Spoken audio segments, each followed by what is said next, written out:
I always love when we have a guest like this. I always want to read their pre-provided biography because you get to know. Born in the shadows of the Football Hall of Fame in Canton, Ohio. Wow. Grew up in Tempe in the shadow of a horrible school called ASU. We're in Tucson, Kevin. Deal with it. And before settling with his family in Southern California, engineer by profession, Kevin served in the U.S. Air Force and has a hand in acting and web designing. Look at this guy, master of all trades, as we like to say. A homeschooling effort. Kevin took it up for his daughters and with minor changes to a daily routine. He has made the practice seamless and smooth. Kevin Miller, are you still there or did you hang up on me yet? That's what I want to know. I'm still here, man. I'm still here. I'm listening.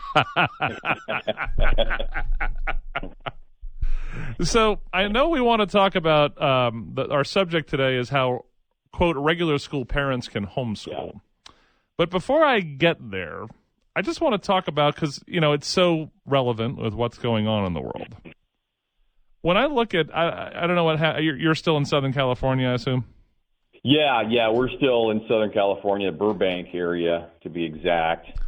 Well, in Arizona, we have closed the schools for the rest of the year. Mm-hmm. I'm looking at a Reuters piece that says school closures will have little impact on controlling COVID-19. And a lot of parents are listening to the show going, what the hell did we just do closing these schools for through the end of the year? I'd just be curious on your take on, because what's happening is, like, our biggest school district, which is one of our worst school districts here in Tucson, decided, well, whatever you had by third quarter, that's going to be your grade for the year. So all of their rigmarole about online and Kevin, I never heard the word enrichment so much. My brain's going to blow up. So give me your take on closing the schools for the rest of the year, and then I definitely want to get to yours, because those frustrated parents might be good disciples of yours in the future. Yeah, you know what? I kind of shake my head a little bit too here, because they did that here in Southern California as well. And I've got a senior in high school and an eighth grader, and my senior now can't go to a prom. I mean, all their events and stuff are canceled. They dance. They're very involved in choir and such. And initially when this thing came, it's like, okay, this thing's going to be gone in a couple of weeks. You guys are going to go back to school. You're going to finish school out, and that didn't happen.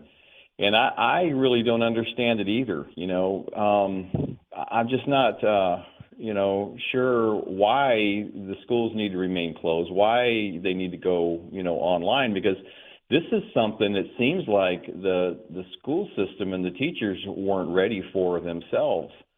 Because, here they've taken an extra week just to try to figure out what they're going to do as far as, getting on, like Zoom, and connecting with their students and giving them homework and stuff. And they really still don't have it quite figured out, I don't believe, here.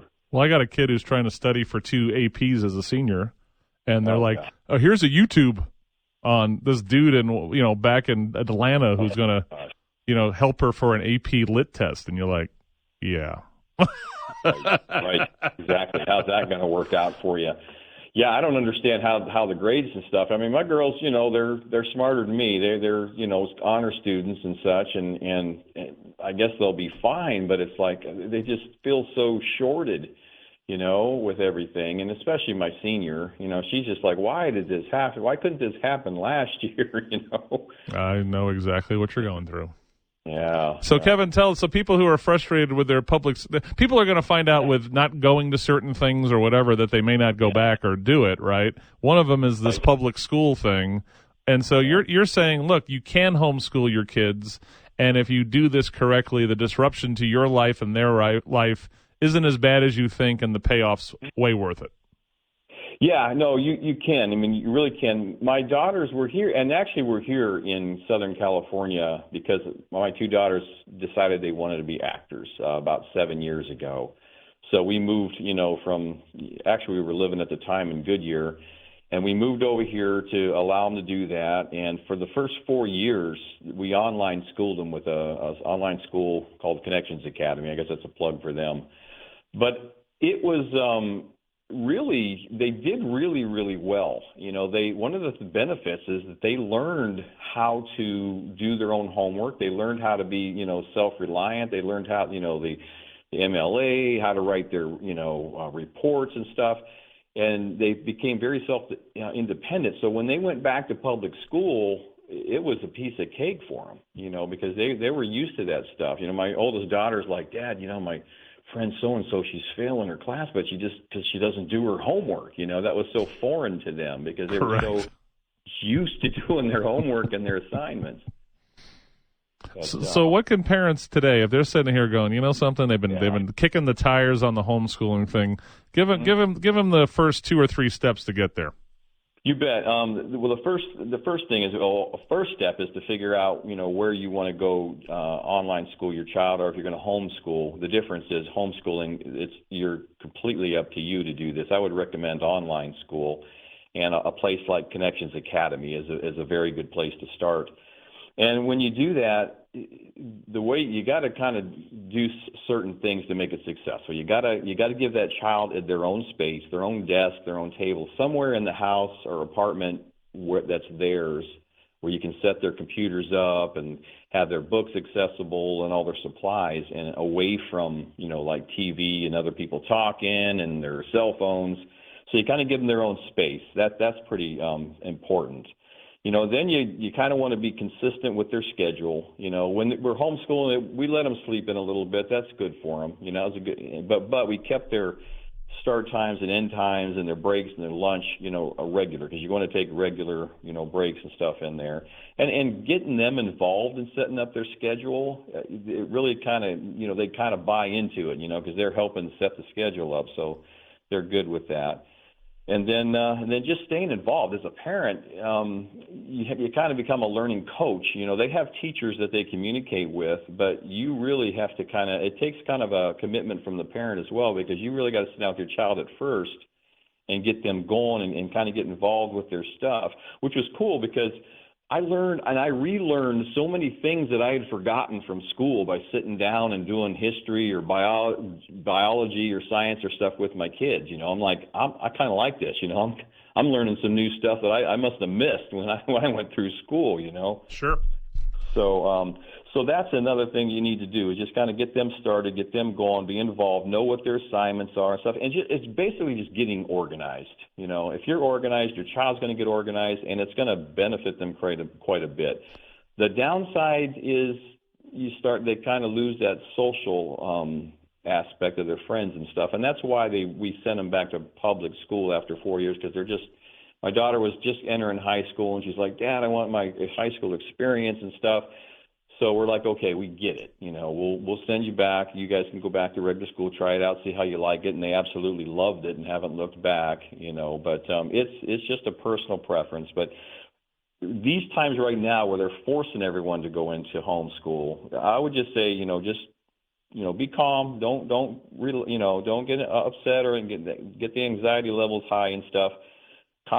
Communicate with the school and the teachers. They're there to help. I mean, they're kind of in this thing with you too, and they're going to help organize this thing and figure it all out. So, but I would just say get organized at home. Don't let your students sit on, lie in the bed with their laptop or, be very disorganized when they're trying to do their stuff. And if you have a whiteboard, you can list up, this teacher at 2:00, this teacher at 10:00, and just have them check it off and just get organized. I sit on a board of a classical ed charter school. We have several schools. And what I've learned through all of this in Tucson, Arizona, is you should either homeschool your kid or send them to a quality charter school through 8th grade. That's what you should do. If right now in Tucson, Arizona, I'm telling people, if you put your kid in public school, you're saying, I don't like you as much as I should, child. Okay? And then let them do if they really want to do the high school thing, do the high school thing, because they are so far and above their compatriots when they get there. Mm-hmm. Yeah. My daughter, my youngest daughter, and both of them actually, they were 2 and 3 years ahead. My youngest one came home and says, Dad, I was doing this math like 2 years ago. Oh, this sounds way familiar. Oh, yeah. Exactly. And she's like, I'm bored, She goes, I did this 2 years ago, and we're just now getting into this in math. So I just said, well, just hang in there, just kind of relearn some stuff, and because it was quite a difference, and they did. It really helped them to excel by being online schooled for those 4 Well, then years. to keep them challenged, they got to take a good amount of AP classes while they're there, Yes. which is great because I could knock off at least a year and a half of my girl's college because she's got so many college credits right now. Exactly, and and that's good for them to do that, because then they're going to go right on into college and be ahead of the game, and it does boost their confidence and stuff. And I agree with spending time with them as a parent. Man, we got to spend so much time with our girls, and when we were homeschooling them, or online schooling them rather. It was nice because we could take breaks. If we needed to travel back to Arizona, because we had a home in Arizona as well, we could go on the road, and they just take their laptops, do their homework wherever we're at. I'd get a Disney pass for the year. Hey, today our field trip, we're going to Disneyland, or we're going to Universal Studios or whatever. We would get those passes, and you have that freedom to do that. That's another upside, is you have the freedom to spend a lot of time with your child and show them how much you care. And there's a lot of bonding that goes on there. I mean, I really, really value those 4 years that we had them. So tell me, my last question is, online, where would you send them for some resources? I know you talk about the connections, guys, but what are some places out there that people who are looking for support as a homeschooling parent or potential, where would you send them? Yeah, well, you know what? I would just get on Google and Google it, and just start Googling, homeschool, online school, resources, homeschool resources. There's so much stuff out there. There's a site called sciencebob.com, for that has some really cool science experiments, for kids to get up there that are safe. We're not going to blow the house up or anything. I'm more likely to blow the house up because I would get, I would find the cool ones that are the most dangerous ones. But for kids and stuff, the sciencebob.com I'd recommend, for that and stuff. But the advice, there's a lot of good stuff up there if you just Google it. That'll kind of give you some advice on homeschooling, online schooling, where to go. All right. Well, Kevin, thanks for the knowledge on maybe people jumping into homeschooling, especially when their kids are K through 8, and see what we can do from there. Stay sane out there. Yeah. One more quick thing, if I could. Sure. Chris. One advice for parents is take some time for yourself and read a good book. And I've got a really good book to kind of plug here for your readers or your listeners to maybe consider. I wrote a book called Heart of Steel, based on a true story. And it's a pretty incredible story where I learned, my last name really isn't Miller, it's Puhalski. And my grandfather changed our name back in 1920 due to a family tragedy that he took to his grave. He was keeping it to himself. But there's a lot of information and links and stuff up on my website, heartofsteelbook.com.